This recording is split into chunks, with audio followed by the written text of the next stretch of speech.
بات یہی ہو رہی تھی کہ ہمیں نا نیشنل ایجنڈا ڈیولپ کرنا چاہیے جس کے اوپر ہمیں کچھ لمٹس بنانی چاہیے اور ہمیں ڈوز اور ڈونٹس کے اوپر جانا چاہیے کہ ہم نے یہ کام کرنا ہے، یہ کام نہیں کرنا. اور یہ سیاستدان جو ہیں انہیں بھی یہ بات انہیں مل بٹھا کر آپس میں بات کرنی چاہیے، ان کو قاعدے قانون طے کرنے چاہیے یہ چیزوں کو آگے بڑھانے کے لیے. اب ہمیں تھوڑا سا اپنے آپ کو کسی درست سمت میں ڈالنا پڑے گا اور یہ صرف الزامات سے نہیں ہوگا. ہمیں ٹانگیں کھینچنے اور الزامات اور پولرائزیشن اور ان چیزوں کے بجائے ہمیں وہ جوائن ہینڈز کے ساتھ آگے بڑھنا ہے. اور یہ جب تک آپ جوائن ہینڈز کے ساتھ آگے نہیں بڑھیں گے آپ ان مسائل کو جو ہے نا وہ بڑھا تو سکتے ہیں، ان کو کم نہیں کر سکتے. اس کے لیے سب سے زیادہ امپورٹنٹ یہ ہے کہ یہ جو ہم نے الزامات اور لان تان والا معاملہ شروع کر رکھا ہے اس سے ہم ایک قدم پیچھے ہٹ جائیں. ہمیں اپنے معاملات جو ہے جو اس وقت مشکلات ہیں، سب سے پہلی مشکل جو ہے وہ ہمارے سامنے معیشت ہے. معیشت کا سلوشن لازم ہے. اگر معیشت کا سلوشن نہیں آئے گا تو مزید جو مسائل ہیں وہ ایگریویٹ ہونا شروع ہو جائیں گے. اس لیے ہمیں سب سے پہلے پرائرٹی کے اوپر معیشت کے معاملات کو درست کرنا ہے. کچھ چیزیں لے ڈاؤن کی گئی ہیں ریاست کی طرف سے بھی، کچھ چیزیں 16 ماہ کی حکومت میں بھی کی گئیں، کچھ ایگزیکیوشنز جو ہیں وہ نگران حکومت کے دور میں بھی کی ہیں. لیکن یہ جس طرف ہم بات کر رہے ہیں کہ یہ ساری گورننس اور یہ جو مسائل ہیں ان کے لیے ہمیں اکٹھے ہو کر اب ایک دوسرے کا گریبان پکڑنے سے باہر نکلنا پڑے گا. ہمیں ایک دوسرے کو ہیلپ آؤٹ کرنا ہوگا. ہمیں ایک دوسرے کا ہاتھ پکڑ کے یہ جو مسائل ہمارے سامنے کھڑے ہیں یہ ان کا حل نکالنا پڑے گا. اگر ہم انہی طرح اسی طرح کی گفتگو میں باہر آنا پڑے گا. یہ صرف الزامات کے بہاف پہ یا گفتگو سے ہی ہم اپنا بیڑا غرق نہیں کرتے رہیں گے. کہ تمام سیاستدان سر جوڑ کر بیٹھیں اور اب صرف ملک کا سوچ لیں. تمام سیاستدان اپنی جو انا کی جنگ ہے اس کو دور پیچھے کہیں پھینکیں اور صرف پاکستان کا سوچ لیں، معیشت کا سوچ لیں. آپ کو نہیں لگتا کہ اب یہ وقت ہے، لمحہ فکریہ ہے؟ اس کے لیے ایک لفظ استعمال ہوتا ہے جسے کہتے ہیں سوفسٹری. جب ہم اصل مسئلے کی طرف نہیں جاتے اور ادھر ادھر کی بات کو ہم سمجھتے ہیں کہ جی وہ بڑی امپورٹنٹ ہے. میرے نزدیک سب سے امپورٹنٹ معاملہ یہ ہے کہ اس وقت پاکستان اس مجدھار میں جو پھنسا ہے وہ کیوں پھنسا ہے اس کی. اور ہم جب یہ کہتے ہیں کہ جی ہمارے پاس جی ایک مسلم لیگ نون ہے اور مسلم لیگ نون کے پاس علاج کوئی نہیں ہے پاکستان کے مسائل کا، اور باقی پارٹی تو جو وہ تو جناب جیل میں ہے اور باقی ان کے لیڈر ان پہ پابندیاں لگی ہوئی ہیں. ایسی بات میں سمجھتا ہوں کہ خود جنہوں نے یہ کیفیت پیدا کی ہے انہیں میں نے یہ نہیں کہا کہ ان کے پاس علاج نہیں ہے، میں نے یہ کہا کہ انہوں نے علاج پیش نہیں کیا. آگے پازیٹیولی لے کے جائیں پاکستان کو، اس کے اندر سیاسی خلفشار کو. یہ سیاستدانوں کے اختیار کی بات نہیں ہے کہ وہ آپس میں ساتھ جوڑ کے بیٹھ جائیں. جو پیچھے سے ان کے سر علیحدہ علیحدہ کر رہے ہیں یا ان کے سر ٹکرا رہے ہیں آپس میں، تو نہ کریں نا سر. یہ کہ وہ سوچے اور پاکستان کو صحیح سمت میں لانے کے لیے ساری پارٹیوں کو آزاد کرے اور یہ چھوٹے چھوٹے ایشوز جو ہیں ان کو نظر انداز کرے. پاکستان اب زیادہ مشکلات میں گرتا چلا جا رہا ہے اور ہمیں اندازہ ہو رہا ہے کہ اندرونی مشکلات تو علیحدہ، بیرونی مشکلات دشمن جو ہے وہ تیز ہو رہا ہے. اس کا علاج بالکل ایسا نہیں ہے کہ ہم اس طرح آپ جب لڑتے رہیں گے انٹرنل آپ کے معاملات ایسے رہیں گے تو ایکسٹرنل بھی پھر لوگ بھی اس کا فائدہ اٹھائیں گے.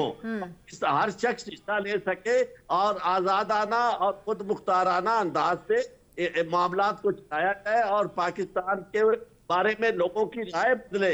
انصاف کا نظام اس کو درست اگر کرنا ہے تو اس کے لیے بھی آپ کو سب سے پہلے اپنا نظام سیاست جو ہے درست کرنا ہوگا. یہی میں کہہ رہا تھا، یہی بات میں نے کہی تھی. البتہ ایک بات میں نے نہیں کہی تھی وہ یہ کہ مسلم لیگ کے پاس حل نہیں ہے. میں نے کہا تھا انہوں نے حل پیش نہیں کیا جس سے مایوسی بڑھ سکتی ہے. سو اس بات میں اور ان کے پاس حل نہ ہونے میں فرق ہے. اور یہی بات میں کہہ رہا تھا کہ یہ مل جل کر بیٹھ کر اس معاملے کو طے کریں. اس طرح معاملات آگے نہیں بڑھیں گے، اس طرح خرابی بڑھتی جا رہی ہے اور اب حالت یہ ہو گئی ہے کہ ہمارے جو ایکسٹرنل فیکٹرز ہیں وہ بھی انوالو ہو رہے ہیں. بریک سے واپس آ کر ہم تحریک انصاف کے جو ٹاپ لیول کے رہنما ہیں وہ کہاں ہیں الیکشن میں، کہاں نظر آ رہے ہیں، اس پر بات کریں گے. لیکن ایک بریک کے بعد ہمارے ساتھ رہیے.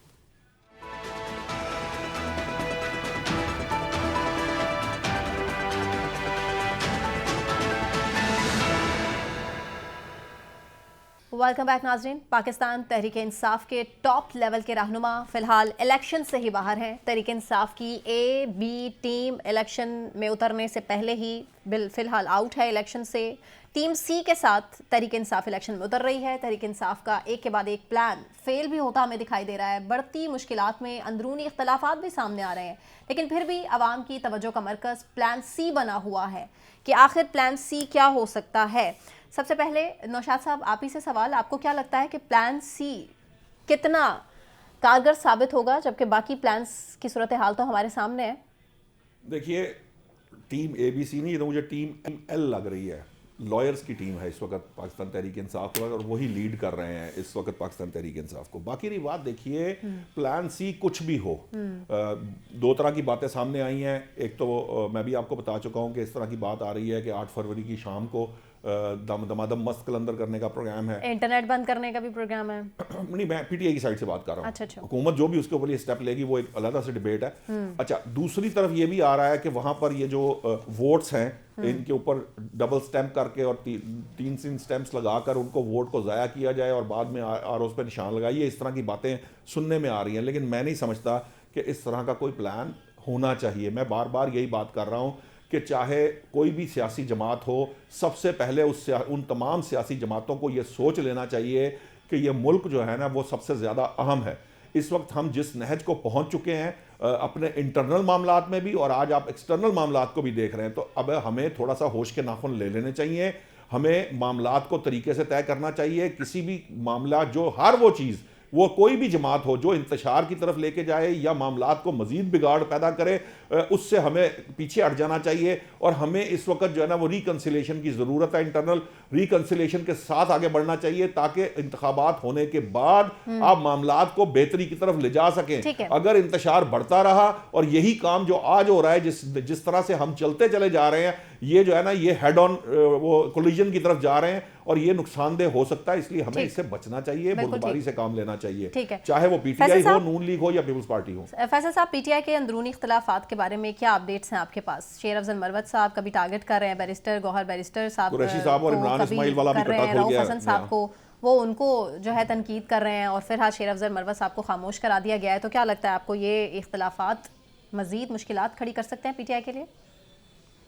بالکل مزید مشکلات کھڑی کر سکتے ہیں اور کھڑی کر بھی رہے ہیں. جو اندرونی اختلافات ہیں ان کے, چاہے وہ شیر افغان صاحب کے ہوں یا بیرسٹر صاحب کے ہوں یا عمران اسماعیل کے ہوں, جو اندرونی اختلافات ہیں وہ تو ہیں اپنی جگہ, لیکن جو تحریک انصاف کے ساتھ کیا جا رہا ہے, جیسے کہ نوشاد صاحب نے بولا کہ سب کو مل بیٹھ کے جو ہے وہ ملک کی معیشت کے لیے سوچنا چاہیے اور تمام پرانی چیزوں کو بھول جانا چاہیے. لیکن یہ انتقام کی سیاست جب تک ہے, جب تک آپ ان کو ایک اسپیس نہیں دیں گے تو یہ کیسے ممکن ہے؟ میں یہ سمجھتا ہوں کہ یہ ممکن نہیں ہے اس طرح سے کہ آپ جو ہے وہ ایک بڑی پارٹی ہے تحریک انصاف جیسی بھی, اس نے جو ہے وہ ووٹ حاصل کیے, ان کے وزیر اعظم آئے, اب ان کے ساتھ اس طرح کا سلوک کہ ان کی جو ہے وہ ٹاپ لیول کی قیادت جو ہے وہ الیکشن نہیں لڑ سکتی, اس کے علاوہ بی لیول ٹیم بھی جو ہے وہ نہیں آ سکتی, ابھی وہ کارنر میٹنگ نہیں کر سکتے, ان سے جو ہے ان کا انتخابی نشان چھین لیا گیا, اور جو بچے کچھ لوگ ہیں وہ چھپا کے جو ہے وہ کام کر رہے ہیں. پاکستان تحریک انصاف تو فی الحال پلانز اپنے سامنے رکھ رہی ہے, لیکن ہم دیکھ رہے ہیں عارف صاحب کہ وہ پلانز سے ملک کو جو ہے وہ فلاپ کیسے ہو رہے نکالا جائے گا. تو الیکشن میں اور الیکشن سے پہلے آپ کو لگتا ہے کہ بڑا سرپرائز پی ٹی آئی کو کوئی مل جائے گا؟ دیکھیں, میں آپ کو ایک عرض کروں کہ مجھے جو ڈر لگ رہا ہے وہ سرپرائز پاکستان کے لیے نہ ہو, کیونکہ جو ہم بات کرتے ہیں ہمارے مخصوص مفادات کے لوگ, وہ ساری ریکنسیلیشن کی بات بھی پی ٹی آئی کو نکال کے کرتے ہیں. پی ٹی آئی کو نے ایک طرف کر دیا ہے اور انہیں تو قرار دے دیا ہے کہ وہ تو جناب بلون ہے, ان کو تو چھوڑ دے. اور انہیں چھوڑنے کا مطلب یہ ہے کہ پاکستان کی 70 سے 75% آبادی جو ہے اس کو آپ نظر انداز کر کے آگے چلنا چاہتے ہیں, اور اس طرح یہ کہاں سے ثابت ہوا عارف چودھری صاحب کہ یہ 75% ہیں؟ یہ دیکھیں نا, یہی مسئلہ ہے کہ یہ اپنی مرضی سے ہی بیٹھ کے یہاں 75% کر لیا ہے انہوں نے. پچھلے انتخابات میں جب حکومت بنائی تھی تو کتنے ووٹ لیے تھے پاکستان تحریک انصاف نے چوہی صاحب؟ جی کیا 75% ووٹ لیے تھے پچھلی جب حکومت بنائی تھی اسٹیبلشمنٹ کی پوری ٹیم کے ساتھ, ان کی تمام تر سپورٹ کے ساتھ, کیا 75% ووٹ ملے تھے؟ فیکٹس کو ٹویسٹ نہ کیا کریں آپ کیا کریں پر. اور بات یہ ہے کہ جو سروے آ رہا ہے اس میں میں کہتا ہوں کون سا سروے ہے جس میں 75% آگے؟ ایک نے کہہ دیا, وہ ایک جو ہے وہ 80% کہہ دیتا ہے, پی ٹی آئی کا لیڈر دوسرا 60% کہتا ہے, آپ نے 75% نکال لیے ہیں. کہ ان کو نظر انداز کرنا, انہیں میدان نکالنا ہے. یعنی جتنے فیصد بھی ہو پاکستانی تو ہے, بھائی کس نے کہا نکالنا ہے؟ میں نے کب کہا؟ میں تو کہہ ہی رہا ہوں کہ پاکستان تحریک انصاف کے ساتھ مل کے یہ معاملات کو طے کریں، اس معاملات کو خراب نہ کریں، مزید بڑا خرابی پیدا نہ ہو۔ میں کب کہہ رہا ہوں کہ پاکستان تحریک انصاف کو نکال دیں؟ میں نے تو نہیں کہا۔ اس طرح بات کیوں نہیں کرنے دیتے؟ یعنی مجھے تو یہ لگتا ہے آپ خود مارشل آرٹس ہے، یعنی جو بات کرنے لگتا ہے آپ صرف ایک مسلم لیگ نون کے لیے ساتھ ہے کہ باقی لوگوں کو نہیں کرنے دیتے۔ یہ صاحب میں نے صرف آپ سے یہ عرض کی کہ میں نے کب کہا؟ آپ میرے الفاظ کو تروڑ مروڑ کے میرے منہ میں تو نہ ڈالیں۔ آپ اسی وقت میں آ جائیں اور آپ مسلسل بولتے رہے۔ میری رائے صرف یہ ہے کہ پاکستان کو اس وقت اس مصیبت سے نکالا جائے اور پاکستان کو نکالنے کا باعث علاج یہ ہے کہ آزادانہ اور منصفانہ انتخابات کرائے جائیں، پی ٹی آئی پر پابندی ختم کی جائے، یہ میری گزارش ہے۔ ٹھیک ہے، اور سب ہم پوائنٹ کو نہیں ہے۔ چاہتے کہ یہ شہزاد آواز صاحب تک پہنچے۔ ٹھیک سر، پوائنٹ آپ کا کلیئر ہے۔ شہزاد صاحب آپ کو کیا لگتا ہے کہ جو سی ٹیم ہے پی ٹی آئی کی وہ مخالفین کا ڈٹ کر مقابلہ کر لے گی؟ اچھا، جو سی ٹیم ہے پی ٹی آئی کی وہ مقابلہ تو کر لے گی، ڈٹ کر کرنے کے حالات اس طرح سے سازگار نہیں ہیں، لیکن ظاہر ہے وہ جس طرح کہتے ہیں نا کہ مقابلہ تو دل ناتواں نے خوب کیا، تو مقابلہ وہ کریں گے۔ وہ جو پلان سی ہے بنیادی طور پر میں جہاں تک سمجھ پایا ہوں وہ یہ ہے کہ بڑی تعداد میں لوگ نکلیں اور اپنا ووٹ کاسٹ کریں، اور اس کے بعد وہ ادھر اپنے پولنگ اسٹیشنز کے باہر یا اپنے آر او کے دفتر کے باہر وہ بیٹھ جائیں اور یہ انتظار کریں کہ وہاں سے رزلٹ کیا نکلتا ہے اور وہ رزلٹ لے کر اٹھے۔ اگر آپ کو یہ لگتا ہے کہ آپ کے ووٹ اس تعداد میں ہیں کہ آپ جیت سکتے ہیں تو اپنی اس جیت کا پہرا دیں۔ اگر آپ نے اس موقع کو ضائع کیا اور اپنے ووٹ کو کاؤنٹ ہونے سے، جس طرح سے ابھی نوشاد صاحب کہہ رہے تھے نا 2-2 3-3 ٹھپے، تو 2-2 3-3 ٹھپوں لگانے کا تحریک انصاف کو تو کوئی فائدہ نہیں ہے، اس کا تو ان کو نقصان ہوگا۔ تو اگر ابھی آپ جو ایک آرگومنٹ دے رہے تھے کہ وہ جو ہے 1 کروڑ 70 لاکھ نہیں ہے یا 3 کروڑ نہیں ہے یا 75% نہیں ہے، تو میں نوشاد صاحب ایک چھوٹا سا سوال کرتا ہوں کہ پچھلے الیکشن میں غالباً 1 کروڑ 70 لاکھ ہے، آپ کہتے ہیں اس میں اسٹیبلشمنٹ بھی تھی، اس میں فلانا بھی تھا، چلے جی 70 لاکھ نکال دیں، 1 کروڑ ووٹ تھا؟ بھئی تھا، میں نے کب کہا نہیں ہے، اب بھی ہوگا۔ یہیں سے شروع کر لیں گے، لیکن آنے والے پروگرام میں مجھے کلوزنگ کی طرف بھی بڑھنا ہے۔ مان گئے نوشاد صاحب، شہزاد صاحب آپ منوانے پر کامیاب ہو گئے، مان گئے نوشاد صاحب۔ اگر 1 کروڑ ووٹر بھی آپ نے سسٹم سے نکال دیا ہے، بھئی نہ نکالے، اس کا میں نے کب مطلب کہا یہ ہے کہ 1 کروڑ لوگوں کو میں نے تو ایسا کچھ نہیں کہا دینے سے منع کیا گیا ہے۔ یہی وہ نقطہ آنے تھا والے جس کے پروگرامز میں ہم حوالے یہیں سے سے کنٹینیو کر سپریم لیں کورٹ آف پاکستان میں آرٹیکل 17 کا وہ سہارا لینے کی کوشش کی جا رہی ہے۔ بہت شکریہ محمد نوشاد علی صاحب، عارف چودھری صاحب، شہزاد انور فاروقی صاحب، فیصل شکیل صاحب، آپ تمام پینلسٹ کا بہت شکریہ۔ مجھے ایوان کو اجازت دیجیے، اپنا خیال رکھیے۔